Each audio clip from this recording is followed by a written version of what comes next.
Quais são os tipos de avanço da implantodontia que ela trouxe para a clínica odontológica, assim, de uma maneira geral? Olha, Leão, falar de odontologia hoje, sem falar de implantodontia, é quase que não falar de odontologia. Porque a implantodontia ela surgiu para revolucionar de fato o trabalho do reabilitador oral. Antigamente, ainda hoje há quem faça, né? Em situações onde o paciente não aceita o implante ou por qualquer motivo não queira, mas antigamente se falava naquelas pontes fixas, onde se desgastavam elementos dentais vizinhos para colocar suspenso um elemento dental ausente. Hoje, você faz um implante naquele espaço, né, entre dois dentes, sem precisar desgastar dente nenhum, né? Como hoje também já muito se substitui as próteses faciais removíveis, aquelas que usam os grampinhos, né, por implantes em segmentos posteriores, que a gente chama de extremos livres, né? Então, o paciente deixa de usar a prótese móvel e passa a utilizar prótese sobre implantes. Cada um dente individual ou o bloco todo? Hoje em dia você pode fazer cada um dente individual, porque houve uma evolução substancial também no contexto, né, da arquitetura, diria assim, dos implantes. Então, hoje existem implantes do tipo que a gente chama cone Morse, que permite você individualizar dente a dente. Para ter uma articulação na arcada completa. Para poder usar fio dental, para ter mais conforto, né? Um paciente que tenha perdido todos os dentes pode receber implantes e voltar a ter todos novamente? Pode. Tanto pode ter todos unitariamente falando, como pode ter todos no procedimento que a gente chama de protocolo fixo, onde você põe 5 implantes na mandíbula, 6 implantes na maxila, e aí você tem uma barra metálica e sobre essa barra você coloca todos os dentes. Uma base para colocar tudo. Isso. Se por acaso essa arcada, tanto da maxila como da mandíbula, tiver havido uma reabsorção óssea grande, como é que vai fazer para fixar isso aí? Pronto. Então, houve também uma evolução substancial no contexto dos biomateriais, né, para a enxertia óssea, o que permite ao reabilitador, né, ao implantodontista, fazer a utilização desses biomateriais, quer sobre a forma particulada, quer sobre a forma de blocos, fazer um tempo inicial cirúrgico para enxertia óssea e depois um tempo novo cirúrgico para instalação dos implantes. Há situações em que é possível se fazer simultaneamente a enxertia e os implantes. Mas com carga imediata? Normalmente, a carga imediata só se processa quando há disponibilidade óssea por parte do paciente e não necessita da enxertia, e quando você tem um bom travamento cirúrgico, porque você sabe que o momento clínico é soberano, né? Quando você tem um travamento cirúrgico bom dos implantes, aí você pode fazer a carga imediata, né? Ô Fernando, qual é o material que se usa para fazer esses implantes? É o titânio comercialmente puro. Mas do dente? O dente em si. Uma vez osso integrado, o cilindro que a gente chama, né? Porque na verdade o implante substitui a raiz do dente, né? Então aí você pode utilizar ou o metalocerâmico, o elemento dental, o dente em si, a coroa, como se diz, ser metalocerâmica, que é uma mistura de metal revestido por porcelana, ou pode ser cerâmica pura, onde você já faz a infraestrutura com porcelana pura e aplica depois a porcelana sobre a porcelana. E a durabilidade disso é mais forte do que o dente mesmo, segundo dizem? Eu costumo dizer assim, muita gente pergunta, isso é para a vida toda? Aí muitas vezes eu brinco e digo, eu não sei quanto tempo você vai viver, mas em princípio, se o paciente mantém os cuidados, que aliás ele já deveria ter mantido, desde quando Deus deu a dentição natural dele, né, ele vai ter dentes para o resto da vida. Ô, Fernando, e quem quiser lhe procurar para fazer o implante ou outras coisas que eu sei que você faz bem feito dentro da odontologia, vai lhe achar onde? Olha, Leão, hoje nós temos um instituto que nós criamos já há mais de 10 anos, que é o Instituto Tavares Vieira, o ITV, né? E as pessoas que quiserem ter acesso ao ITV poderão, inclusive, fazer seus implantes nos nossos cursos de especialização, né? Telefonar para o 3268 1568 ou acessar o e-mail itvsecretaria@hotmail.com. Nós aqui do programa Medicina Estética agradecemos, Fernando, a sua participação e pedimos para você em casa que não saia daqui, que logo mais voltaremos com outro bloco do programa Medicina Estética.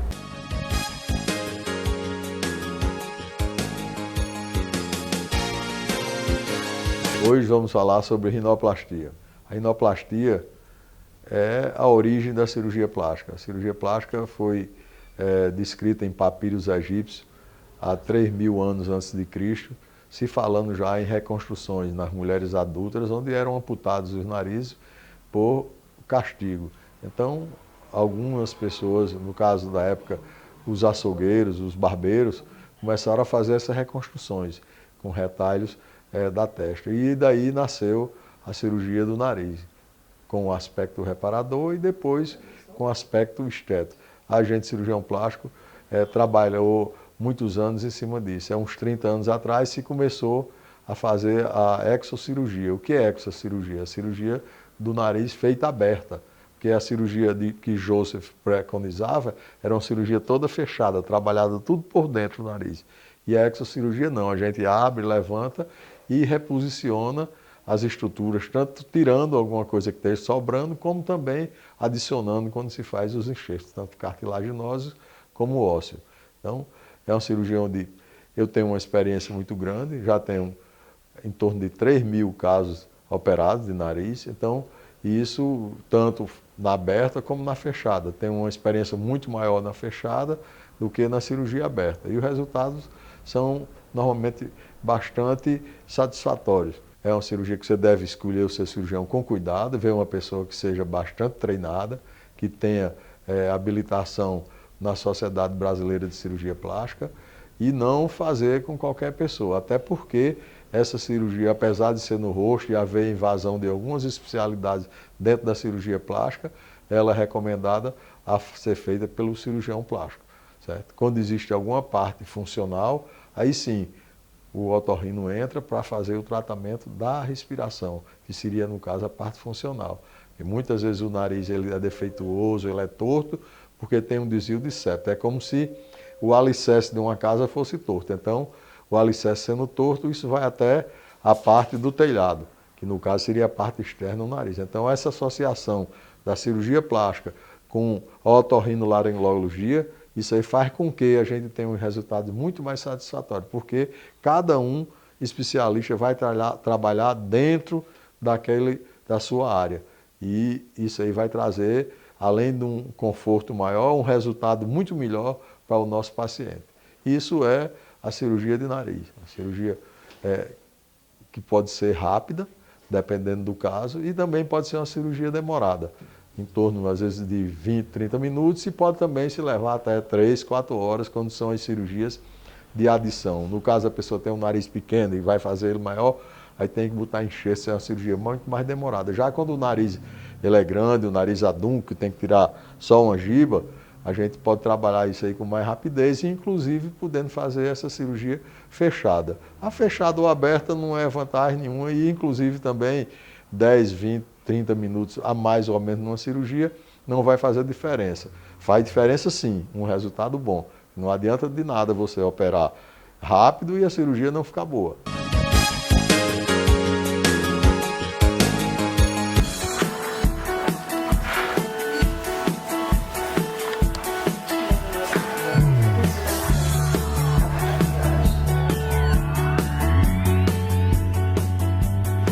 Tudo bem, Ana Carolina? Bom, O que é que você deseja?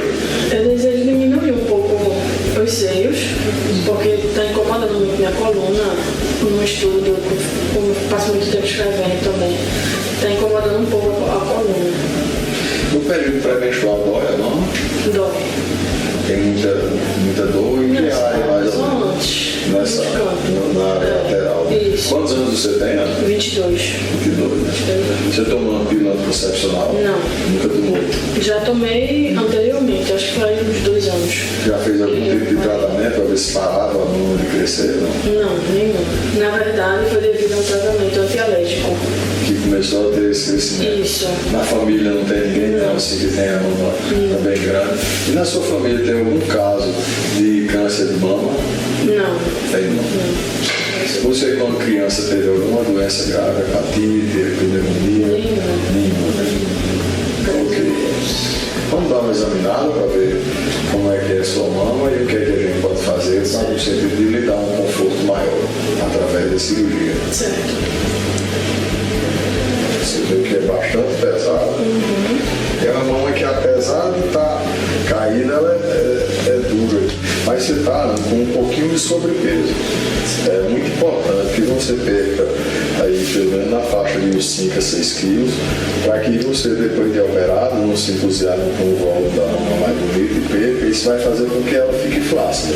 E você, logo que tiver terminado o regime, aí você faz esse exame, porque depois de perder 5 ou 6 quilos, essa modificação do peso sua vai dar uma alteração na parte de hematometria, na parte de proteína, na parte do exame de uma maneira geral. Então, aí, logo que está perdido o peso, você faz os exames e retorna para que a gente possa organizar e marcar a sua cirurgia, tá ok? Ok. Olá, tudo bem? De volta? De volta. Como é? Me trazer os exames. Exame, perdeu o peso, tudo direitinho? Perfeito. Então, ok, vamos lá, ver se está tudo certo. Viu? Os exames estão prontos? Tá tudo ok. Vamos lá, tá. Eu pareci cardiológico, porque os exames.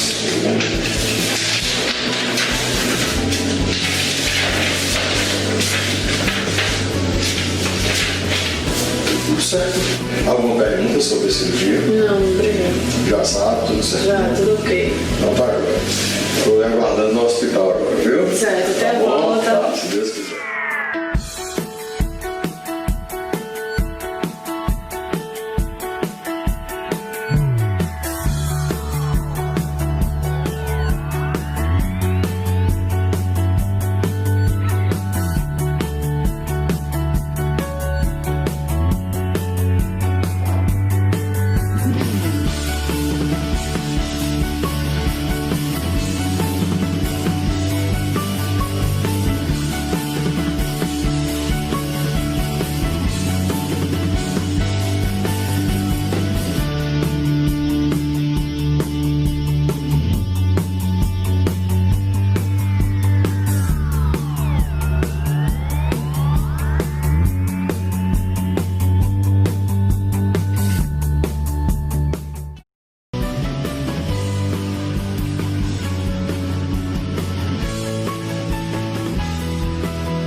Olá, tudo direitinho? Como é que você tá? Tudo ótimo? Quanto tempo hoje? Um mês. Um mês já. Ok, vamos dar uma olhada. Ó, beleza. Tá. Cicatriz praticamente ninguém vê mais na areola. Eu acho que tá ótimo. Levanta o braço assim. O outro. Diferente da minha aqui, né? Agora ver se perde a barriga um pouquinho. Olha aqui, ó, como tá isso ali. Tá jóia. Alguma queixa? Não, tudo A gente hoje está com quanto tempo de operado? um mês. Um mês. Já está liberado para dirigir. Viu? Que bom. Então, ali aí, gostou? Amei. esperavam ele? Foi sim. Tá mais confortável para andar, roupa, essas coisas todas. Sim, até o estudo, a coluna ainda deu uma melhorada. Mas incomodava muito a coluna. E agora não está incomodando mais. E à medida que for passando o tempo, você vai se liberando já. Já liberei você para dirigir, mas vou liberar você também para fazer exercícios físicos. Que aí vai dar uma barriga que não aparecia, agora está aparecendo, né? O peito não deixava. O peito Verdade. aí você com o exercício vai ajudando a ir derrubando essa barriga mais. Para melhorar o resto do corpo, tá certo? Tá certo, Foi um obrigada. prazer ter lhe operado. Eu espero ter lhe feito feliz. Foi feliz demais.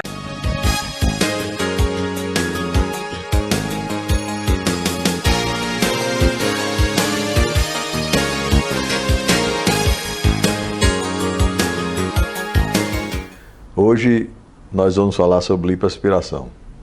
A lipoaspiração é um dos procedimentos mais realizados no mundo dentro da cirurgia plástica, porque é um procedimento que tanto pode ser de grande magnitude, como também pode ser um procedimento pequeno, apenas para tirar pequenas quantidades de gordura. Essa técnica foi desenvolvida por Ilou, um médico francês, que nos idos de 1980, ele usava esse aspirador para fazer aborto. Fazia aspiração dentro do útero e notou que com isso também poderia retirar a gordura.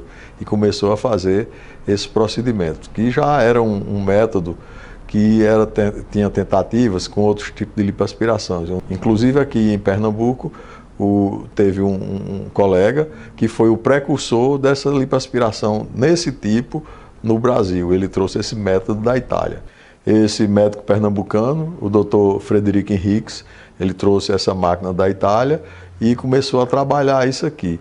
E esse método depois veio a se firmar e, como eu falei anteriormente, hoje é o procedimento de cirurgia plástica mais realizado do mundo inteiro. Além da inovação grande que essa lipo fez, que foi os enxertos de gordura, que hoje o lipofilling, entendeu? E os enxertos de bumbum, que foi também criado aqui pelo médico brasileiro, certo? Dr. Carlos Romero Cabral, foi um colega nosso aqui de Pernambuco, foi quem incentivou e praticamente começou esse tipo de cirurgia. A lipoaspiração é um procedimento que é bastante efetuado aqui no Brasil, devido a ser a costa muito grande, e nós temos as praias.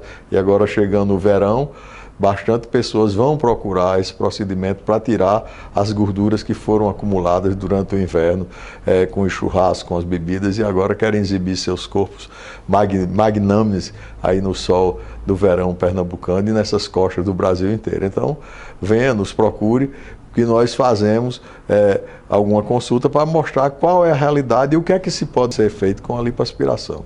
O médico que está atrás da cânula é que sabe fazer e sabe como fazer ela. E é uma cirurgia que, se ela for bastante alargada, também tem seu risco, porque ninguém pode fazer da lipoaspiração um método de emagrecimento. A lipoaspiração ela serve como um polimento para isso e tirar as gorduras localizadas, que normalmente elas não vão sair com apenas exercícios. As lipos exageradas podem levar a complicações por conta de desequilíbrios hidroelétricos no próprio paciente e, em alguns casos, pode ser até fatais. Tem que ter bastante cuidado na escolha do médico e no planejamento dessa cirurgia. Na retirada dos volumes, que também pode fazer sequela. Às vezes a pele fica muito fina e faz aderências em algumas áreas. Mas é a cirurgia de eleição, é a cirurgia que se faz mais no mundo inteiro.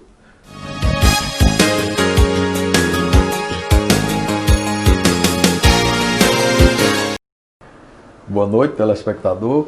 Nosso convidado hoje não merece maiores apresentações, porque já é conhecido aqui de todos nós, e é especialista em medicina natural e oriental, pesquisador e o criador do método de libertação total, que trata os pacientes de forma natural, sem uso de remédio. Eu dizia assim, aquele camarada que você leva o carro e está quebrado, ele só regula, não precisa trocar nenhuma peça. Tudo bom, Sérgio? Tudo bem, doutor Emílio, prazer revê-lo. Muitas pessoas procuram tratamento para fibromialgia e dores no corpo de uma maneira geral. O seu método também trata disso? Com certeza, doutor. A dor é um sintoma de que tem alguma coisa errada no seu corpo. Então, quando o paciente liga para mim com problema de dor, quando é fibromialgia é mais complicado, claro. Mas quando o paciente liga para a questão de dor de cabeça, enxaqueca, dor no quadril, dor no joelho, dor em geral, a gente consegue diagnosticar esse paciente com o exame da íris, exame da língua, exame da orelha e o toque do nervo. Então, quando a gente diagnostica esse paciente, a gente já sabe onde está o problema dele. E na primeira sessão, doutor, o paciente realmente sai muito satisfeito. Alguns vai ter 50% melhor da dor no mesmo dia, alguns vai ter 90% se for mais jovem, alguns, se for uma pessoa muito jovem, vai ter 100% de resultado na primeira sessão, só precisa um e resolveu. Mas aquela pessoa que tem 60, 80, 90 anos, 95 anos, que eu pego muito caso de idosos, é lógico que a gente vai precisar fazer um tratamento aí em média de 10 sessões. Mas sempre o resultado é a partir da primeira sessão, onde o paciente já sai totalmente satisfeito com o resultado na primeira sessão. No caso de dor de coluna, lógico que ciático também é uma solução, né? O nervo ciático, doutor, as pessoas realmente ficam muito preocupadas, porque a primeira coisa que o especialista dele diz, olha, o nervo ciático, e é difícil resolver. Mas para nós que desenvolvemos a técnica do método de libertação total, hoje eu considero um dos tratamentos mais simples que existe para mim é tratar nervo ciático e dores através... Porque na verdade, doutor Emílio, não é só o nervo ciático. O problema é que as pessoas só falam do nervo ciático, é o nervo tibial, o nervo sural, o nervo safeno, está tudo inflamado. Quando eu provoco a desinflamação através do toque do nervo, quando eu provoco a dor para gerar o remédio que o corpo dele vai produzir, que eu termino a sessão e ele levanta, ele fica impressionado sem entender que a dor já desapareceu. Quem sofre com dor de cabeça, enxaqueca, pode recorrer também a esse método? É incrível isso, doutor Emílio. Pergunta excelente que você acabou de fazer. Por incrível que pareça, é o mesmo método. A diferença vai só ser a intensidade da dor que eu vou provocar nele. Porque quando eu pego o bambu e faço a introdução no nervo certo, que ele começa a respirar e expirar, eu gero aquele tratamento que hoje está aí em moda, né? Que todo mundo diz, a ozonioterapia cura tudo. Eu faço a ozonioterapia sem usar a máquina de ozonioterapia. Eu faço seu corpo produzir a ozonioterapia que eu preciso.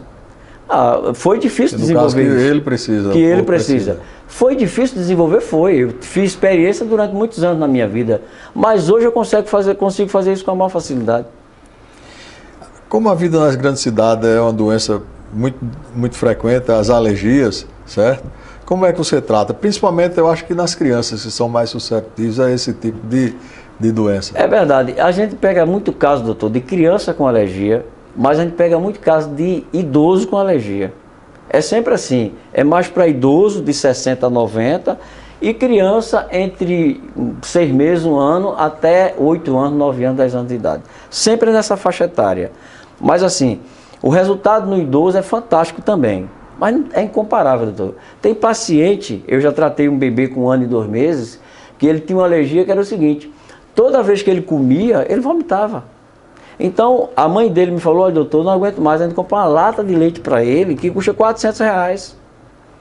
E eu e minha esposa fez uma sessão desse bebê, uma única sessão desse bebê, mexendo no corpo dele, trabalhando na orelhinha dele, e quando foi um belo dia, o tio dele, que era meu paciente, é um engenheiro aqui da cidade, ligou para mim, doutor Sérgio, você não sabe o que aconteceu? Eu digo, o que foi, homem? Ele disse, olha, meu pai estava com o neném no colo, e ele meteu a mão no prato de cuscuz e botou na boca. Todo mundo ficou esperando ele vomitar. E ele não teve mais nada. Come de tudo hoje, doutor. Não precisa mais daquele leite de R$400. Acabou o problema. Impressionante. Resolvido, né? Resolvido. Ô, Franço, essa epidemia de diabetes que tem aí, como é seu método para tratar aquela tipo 1 e tipo 2? Primeira coisa, as pessoas precisam entender isso. Deixa eu falar com você aqui que está me ouvindo. A diabetes tipo 1 não tem cura, porque você nasceu diabético. Então, a gente melhora a tua vida aí entre 30% e 40%.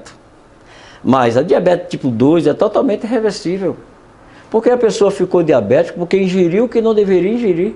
Tomou refrigerante, comeu macarrão, comeu pão, comeu bolo, comeu a torta, que tudo isso vira açúcar, que alimenta os vermes do teu corpo e vai produzir uma deficiência no pâncreas.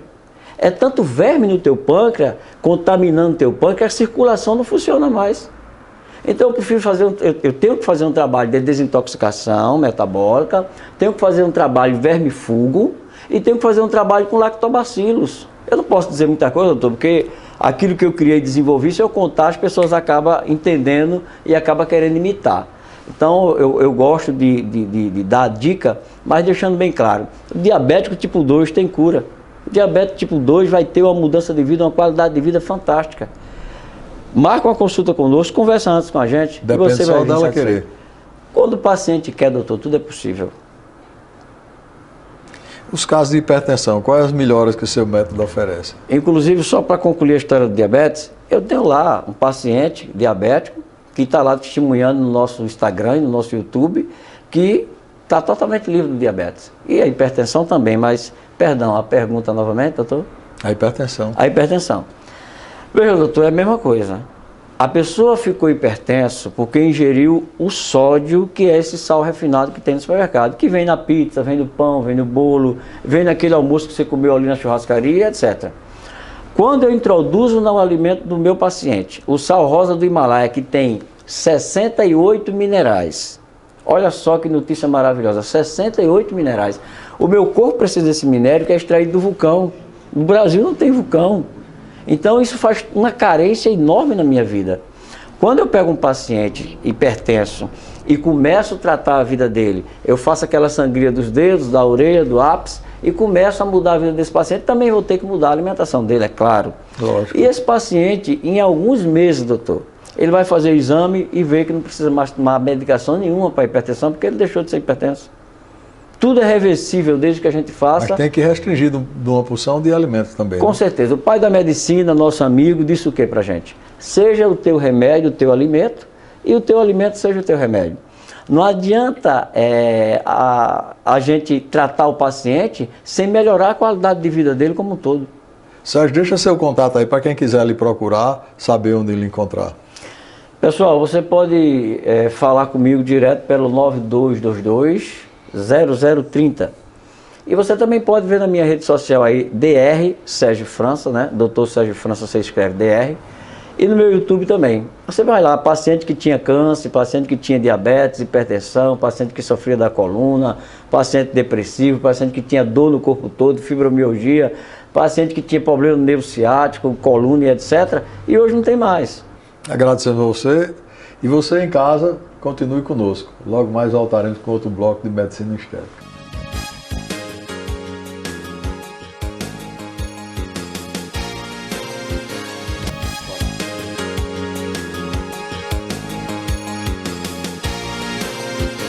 A abdominoplastia é uma cirurgia que não é feita com fins de emagrecimento. Ela, como eu disse, é só para reposicionar o que ficou fora do lugar. É uma cirurgia onde a indicação dela é muito mais para as mulheres, mas hoje, com o advento das cirurgias de redução de peso, as gastroplastias, se realiza também bastante em homem. E na cirurgia do homem, a abdominoplastia tem que ser bastante cuidadosa, porque a respiração do homem, por ele não fazer a gestação, ela é muito mais abdominal. E se você aperta muito isso na retirada tanto da pele e da gordura, como na aproximação da musculatura dos retos abdominais, você pode fazer com que a respiração do homem fique comprometida. E isso leva a insuficiência respiratória, insuficiência cardíaca e pode levar inclusive até a morte. Então é uma cirurgia que se deve fazer quando há sobra de tecido. Quando você vai para puxar, apertar muito, ela pode ser de risco, principalmente no homem.